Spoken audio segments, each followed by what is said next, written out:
Hello, beautiful people. My name is Marika Gare, and this is the Inspiration Trilogy podcast. Now, today we have an amazing guest. We have Brooke Bownes from the UK. So, you are welcome to the show. Thank you. First of Thank you all. for having me. If you want to tell our listeners a little bit about yourself. So my understanding is you've written your own book, you're a coach, you're a therapist. Tell us a little bit about your life and how you got to where you are.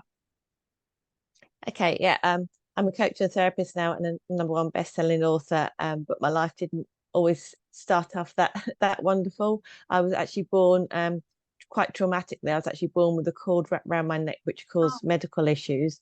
And I oh, also had a narcissistic mother who didn't cope with the fact that she didn't have, in her words, a perfect daughter, a normal okay. daughter. And I grew up being told that I was ugly, worthless. I wish I'd have died at birth. I didn't even have the Oh my audacity to be gosh. born properly. Nobody would ever Really? love me.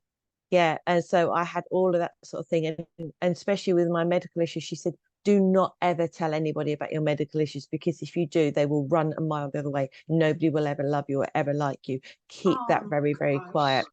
But I've come to That's so realize that hurtful that's as her. a child as well. That's incredibly, wow. That blows me Yeah. away.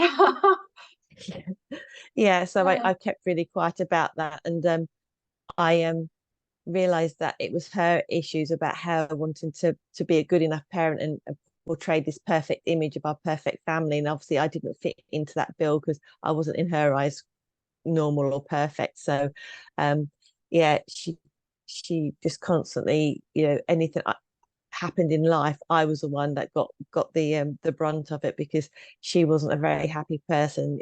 Narcissists aren't happy people. They don't like themselves much. They're very, very insecure. They've got deeper inner child wounds than you or I or anybody else would ever have, but they would never admit it. And they always put the blame on somebody else. They're always projecting it out onto other people because that's the way they deal with it and cope with it. And I grew up like this, and then I ended up this relationship, hang on, it must change. Maybe I need to change how I am about myself. So I Sorry, started on my journey of like mindset and got gone. sorry to interrupt. You just cut out a little bit there. If you could just repeat that last that last little bit. You said once Yeah, you no grew up. worries. Yeah. Yeah, once I grew up, I ended up in a relationship with a narcissist, and I realized that if I had, if I wanted my life to be different, I was a kind of common factor. So it's like maybe if I changed how I thought about me, my life would change. So I went on a journey of like working on my mindset, and I was adamant, that if I changed my mindset, things would change, and they did change. But it Mm, was like something didn't seem to fit quite right. I had a really good mindset. I had the skills, I had the knowledge, but I didn't understand why. When I wanted to go and do something, my body was reacting, like my heart would pound, my palms would get sweaty. yeah. And it was like I was fighting against my body to do these things. So that's when I came across how trauma works and how trauma gets trapped in our bodies. So when we've got these inner child wounds, and the four core ones are not feeling good enough, worthy, lovable, or important, that once we can release those from the body, then our body and the mind are kind of working together rather than fighting against each other. So I then started working on the trauma, releasing the trauma from my body, and it completely changed my life and how my life went. And I got so passionate about it. I thought, I know what it feels like to be a really scared, insecure person with no confidence. I also now know what it feels like to feel worthy, good enough, and have the confidence to go and try and do different things. And I know which camp Yeah. I'd like to be in. So I'm now passionate about helping other women to realize they don't have to live feeling insecure. They don't have to live feeling scared of their inner child wounds. They don't have to feel scared of, like, if they've got narcissistic parents or abusive parents, or parents that are overcritical and judgmental. They can actually live the life that they actually want to live as well. So I ended up embarking and ended up being the person who I am, who helps midlife women to overcome their childhood um, trauma and their inner child wounds so they can live the life that they really want to live. Oh wow. And so do you feel like you said you deal predominantly with midlife women? Do you find that that's really a stage of life where people are ready to face it? Is that why is that why you sort of help midlife women? Yeah, because I think it happened to me. It was like when you grow up and you've got childhood trauma and you then end up having children, you put everything into your children because you want your children to have a better childhood than you had. And then like sometimes when the children leave home and you've got more time to think about yourself, it's like you suddenly think, who am I? Because as a child, especially of a narcissistic mother, you lose your identity because they like to mold you into what they feel like is the perfect child in their eyes. So we Yeah. tend to lose our personality and our identity. And then we grow up learning to be people pleasers because that's the safest way. Because if we can keep our mothers happy, then we can, kind of survive a bit better and not maybe get the brunt of too much of her anger. So Mm. we learn to be really big people pleasers, and we're always taught to put everybody else first because narcissists like to be like the center of attention, and the thought of their child being like the center of attention or putting their needs first is we get shot down, told we're selfish, what will people think if you do that sort of thing. So we Mm. end up putting everybody else first and realize actually, what about me? Who am I? And I have so many clients come to me and say, I just don't know who I am or what I want. So we work our way through that and work on the inner child wounds so we can help them to live how they want to live and find out who they really are. Yeah. So do you find a lot of women that come to you have also moved on, like yourself, to narcissistic or violent relationships because of that trauma from childhood? Yes, we seem to be like a red rag to a bull with for narcissists because they can see that we want to sort of like help everybody and see the good in everybody, and they will kind of like pick up on that, and they know that we haven't got that self-confidence, that self-esteem, and are more sort of like we'll listen to what they say and do what they say because they'll love bomb us to start with. So we're like thinking, oh my goodness, somebody actually giving me the love that I never got as a child. Mm. And then once they've kind of like got us hooked in as such, then the behavior often changes. So yeah, Like vultures, really, it's aren't they? very common. Yeah, Yeah. Yeah. unfortunately, it's very common that most daughters of narcissistic mothers will end up in a narcissistic relationship. Not all the Yeah. time, but a high percentage of the women will do. Yeah, Yeah. I mean, I know personally I've met a lot of women who have been in relationships with narcissists, and it's just these are incredible women and they're intelligent, and it's just, yeah, it just doesn't seem right. So look, how do you, when you said that a lot of the trauma sits within your body as well, so even though you've changed your mindset, you've done the work, you might go somewhere and you might feel okay in your mind, but your body will have, I guess, a fight or flight kind yeah. of response. So how do you get rid of that from your body? What's the process? I do what we call somatic reprogramming, where I help my clients talk to their inner child. And I also do a thing called brain spotting. Whereas if anybody's heard of EMDR, brain spotting has been likened to like EMDR on steroids. It's a very powerful way to actually access the trauma that's stored in the amygdala, where the fight flight is in your brain, and to help you to release that. So Okay. I do a lot of things like people will think a lot, and then when they go into that fight flight, so for instance, if I'm working with a businesswoman who wants to do Facebook lives to expand her business, and I said to her, right, how do you feel about doing a Facebook live? And she goes like takes a sharp in, take a breath, or tenses her shoulders up. That sends a signal from your body to your subconscious mind to say, oh, where's the danger? So your subconscious mind is kind of looking for the danger. And how I work is we have like us as our adult true self, we have our inner child, and then we have what we call protector parts that come in. So the minute we Okay. go and take that sharp in, take a breath, and your subconscious mind goes, danger, danger, a protector part will come in to protect the inner child that's like the 5, 6 year old, because that's how the protector parts see us. Now, this can be procrastination, self sabotage, anxiety, depression, emotional eating, there's thousands of them, that come in, people pleasing. Yeah. So they will want to stop you and keep you small to keep you safe, because as a child, if you want to do a Facebook live to speak out and to say something, you'd have probably got into trouble for speaking out and being seen and heard and taking the attention away from like your narcissistic mother. So your body's still thinking as a 5, 6 year old, oh, if we do that Facebook Live and speak out, we're going to get into trouble. So we'll do something like self-sabotage. And I often tell the story of like when my coach said to me, go and do a Facebook Live on your personal profile. And I went, oh my goodness. And I procrastinated. My procrastination big. And if anybody can relate to this, I'm sure lots of people can. You know, the kitchen drawer that you had that's always a bit messy with the odd weird pen top paper clip and elastic band and stuff. I even tidied all that out. That was immaculately tidy as well. Rather than do, I know I need to tidy that drawer out before I do my Facebook Live, and then I'll do my Facebook Live. So it made me realize, and I was in such a fight flight situation. And when we're in a fight flight situation, we're reacting because all our energy is going to our major organs to get us ready to physically fight or physically run. I couldn't think straight. So the camera on my phone was around the wrong way and I couldn't remember how to flip it around. So I just kind of like joked, because I always use humor a lot, saying, well, it's a good job I've hoovered today because all you're going to see is my carpet. But, you know, I'm a bit nervous today. So I want to get the message out. So I'm going to do it. But the thing is, I got 2 clients from that because I had people message me saying, I really resonate with you being like really human and not being perfect. You know, I'd love to work with you. So I often tell that story to people who are scared, thinking I'm going to make a mistake, I'm going to forget my words, because sometimes that mistakes are like, which I call, you know, learnings rather than mistakes.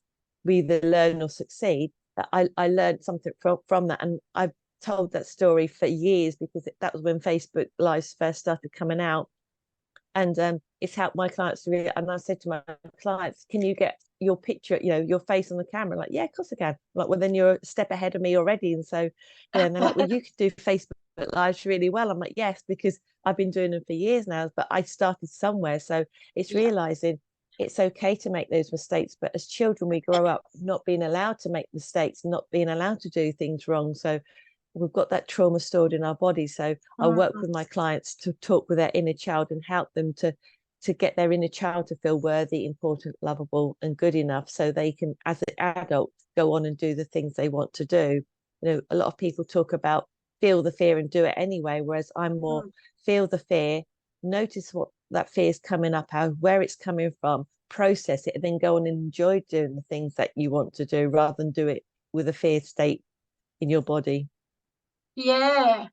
Wow, that's fascinating. And I know probably a lot of people from my generation, and probably some moving forward as well, but you know, back in the day, our parents and their grandparents were kind of brought up, hold your emotions in, you know, the children just be seen and not heard and all that kind of stuff. So it was quite common. So there's a lot of people sort of from my generation that have grown up with that anxiety and that sort of, I guess, inbuilt trauma.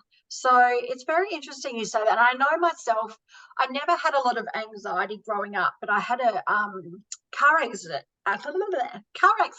about 10 years ago, and that's when my PTSD started, which I've worked through that. But since then, I had a lot of anxiety come up, and, you know, putting myself out there. I mean, I'm sort of better with it now, but even doing, you know, podcasts and presentations and events and things like that, that anxiety, you feel okay, but that anxiety within kind of is something that it's an ongoing thing to, I guess, work with.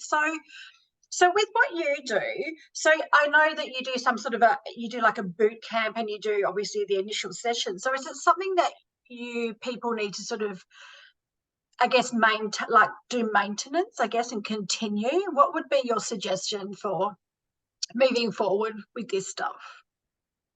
Yeah, I would say our healing journey is a journey. It's not a destination. There's never like an end to it, because as we move on in life and do different things will come up for us. But it's what I help my clients with, that I want to empower them to feel that they can do things on their own. So I teach them different tips and techniques to like deal with the things as they come along, and to relax their nervous system, because if our nervous system is relaxed and not triggered, we don't go into that fight flight situation. So we can then think logically from the logical part of our brain, the prefrontal cortex, rather than being in that amygdala part where there's a fight flight.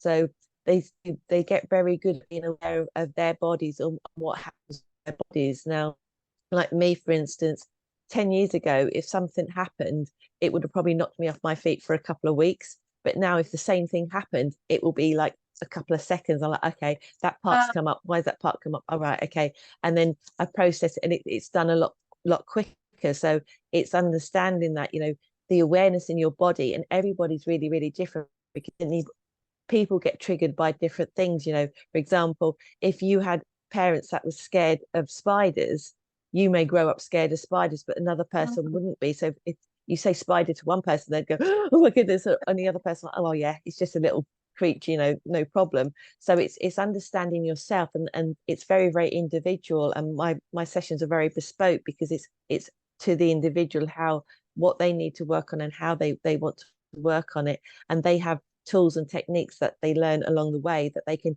carry on using when things come up. And they always know that they can always come back and see me and have a chat with me if something kind of like major comes up and they feel they can't handle it on their own. Yeah. Oh, okay.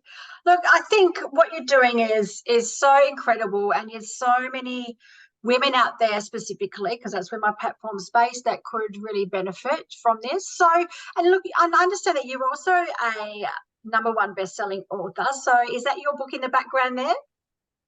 Do you want to tell us a little bit I've about got that? two. I've got the Unseen Wounds one is the one I did a collaboration. It's 14 women, 15 women that wrote our stories about how we overcome narcissism or domestic abuse. And the other one I wrote on my own. It's called You Can Have It: How to Break Through the Self-Sabotage Cycle. So it's 12 chapters where you can go through them, each chapter, and there's an exercise at the end of each chapter. But also, if you've got something that you're struggling with, standalone, like the fourth chapter is all about forgiveness. So you can go straight to that chapter on forgiveness and just read through that chapter and do that exercise on forgiveness to help you to forgive yourself. Because a lot of women struggle with forgiveness. They don't want to forgive the person that abused them, which, I completely understand. And I never make my clients do that, but it's forgiving yourself for things that have happened, because when we can work on forgiving ourselves, then we can start to heal. So you can either choose to go into a chapter standalone, or to work from like chapter 1 through to chapter 12. Wow. And it's helped a lot of people. So Yeah. I wrote and published it in 90 days, just to like see if I could do it, and B, to like inspire other people, because it wasn't about writing the book and like making millions from it. It was just, Yeah. I think, if I do something, that people think, oh my goodness, to write and publish a book in 90 days. And I documented it each day on Facebook. And Ah. people along the way were like, if you can do that, well, I'm going to start writing my book. I had people starting a business, people going for a promotion, people going for their dream job. And I even had one Wow. person say, if you can do that, I can ask out the person out on a date that I've been wanting to ask for ages, but haven't had the courage to do. So as far as I was concerned, the book was a success before it actually got published, because I was Yeah. inspiring other people to think about different ways that they could live their life and go for what they want. And that's what I'm about, getting people to actually think about, what do I want in my life, and going for it without the shame and the guilt of it, from like the Yep. inner wounds from your childhood. So that's what I help my clients with, to get rid of that shame and guilt, and actually go, like, say for instance, if you've had a tradition where everybody in the family's done, you an artist or a musician or something completely different, but you've been adopted, actually do what you want to do as a child that you always dreamed of doing. There's no reason why you can't change and do what you want to do. So yeah, but we Absolutely. tend to like, well, all our families have always been a lawyer, a doctor, an artist, a musician, a business person, a 9 to 5, whatever it is. But it's what serves you now, because trauma can go back 7 generations, and what served your grandmother, your great grandmother, your great grandfather may not necessarily serve you. And I often use the example of, like, growing up, we were on a water meter, and whenever I brushed my teeth, I can remember my dad shouting, "Turn the water off," in between like brushing your teeth, so the water's just Oh, not running and getting wasted. And yeah. now as an adult, because I'm on a water meter, every time I brush my teeth, I hear my dad going, "Don't, turn the tap off." So that's a really good thing that serves me, because it's saving me money paying out on a water bill, Yeah. because I've kind of got that instilled in me, because we are conditioned with what our parents think about us. Now, the other side of it, like my mum saying that I'd never amount to anything, people always laugh at me, nobody will ever love me, those beliefs didn't serve me. So I've changed all those beliefs. I've worked through them, and I know I'm lovable. I know I'm worthy, and I know people want to listen to what I have to say because I've got that evidence. I've spoken on stage. I do a lot of meetings on Zoom. I do, lots of podcast interviews and things. So, Yeah. people are interested in what I've got to say. So I've changed that belief. And these beliefs now serve me and help me to move forward and create that wonderful ripple effect that I love to create, helping my clients. That when I help my clients, it helps their family and helps their friends as well. And they have better Yeah. relationships with other people. So to me, that ripple effect is the amazing thing that I know I'm helping people I'll never even meet, which is fantastic. Yeah. And you're helping to stop that generational trauma as well. Like you said, it can go back 7 generations. So to stop that Yeah. now, it stops it being passed on to, the children and the grandchildren and following on from there. So look, I think you've got an incredible story. You are doing amazing things, and I love how you've got that energy and motivation to inspire others and really help them to transform their lives. So, look, if people are listening to this podcast and they want to reach out to you, what's the best channels for them to do that? They can either email me at brooke@brookebownes.com, and I do answer all my emails. And if anybody does email me and would like a complimentary call, I do a 30-minute complimentary call. So they're welcome to email me and sort that out. They can contact me on Facebook, friend request me on Facebook, and it's Brooke Bownes 01 on Facebook. I've also got a group which is called Daughters of Abusive and Toxic Mothers. If they want to come and join that, we talk about inner child wounds there a lot and childhood trauma. I'm Yeah. also on LinkedIn and TikTok and Instagram as well. So just put in Brooke TikTok. Bownes because it's a very unusual name. Yeah, I haven't branched to the TikTok I realm actually yet, but I had a TikTok that went viral, and it just shows how many women feel like they're not being seen, and had 100,000 views, 1,500 comments, and it was wow. a 13-second TikTok where I was basically picking up a Mother's Day card, shaking my head, putting it down, picking another one, shaking my head, putting it down, and I've put the title, Daughters of Narcissistic Mothers Don't Feel the Same Way About Mother's Day as Other Daughters Do. Yeah. And so many women were like, I thought I was the only one who thought that.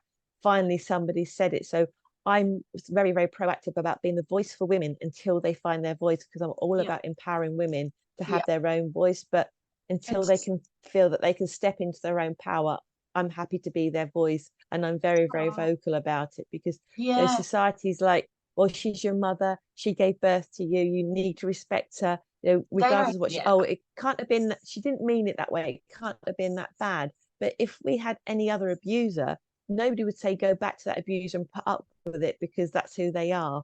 So it's like, Yeah. it's realizing that not, unfortunately, not all daughters have an amazing bond with their mothers, and they go through Yeah. hell being, even I've got clients in their 40s, 50s, and 60s who still have their mothers controlling them and telling them what to do, and how to live their lives. And is that how Yeah. it gets passed on? Because they'll tell their grandchildren what to do. Thankfully, I'm that cycle breaker, and my daughters and my grandchildren have not got that kind of same trauma and life that I Yeah. had. So I'm glad that I'm that cycle breaker. It's so lovely to see my grandchildren being really happy, confident children, because I haven't passed that trauma on to my children. Yeah, that's so amazing. And look, I must ask you, so is your mother still alive? Do you have a relationship with her at all?